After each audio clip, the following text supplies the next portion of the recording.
It appears you're out of options. Tell me about the threat known as Inferno.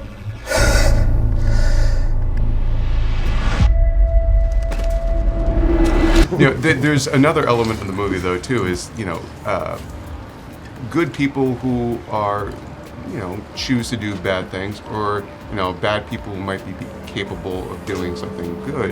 Can you talk about how that might kind of play in with your character? This is a tough movie to talk about because of spoilers. Yeah. So. We don't want to, but you're right. It's the particular thing in the movie. It's a good thriller for that too, because the bad is constantly moving, and the good guys can be the bad guy at the end, and the bad guy can be the good guy, and it depends how you're watching, which angle you take to see the story. So it's really interesting to the audience will, I think, constantly change, right. And that's how they will, maybe leave the room with some questions. And right.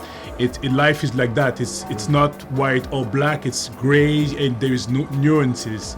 And this is very interesting. It's not about necessarily, black and white, good, bad. It's about brilliant people rushing to fill a vacuum because policymakers haven't known how to address overpopulation. The world hasn't acted on it, and it's creating a dangerous vacuum.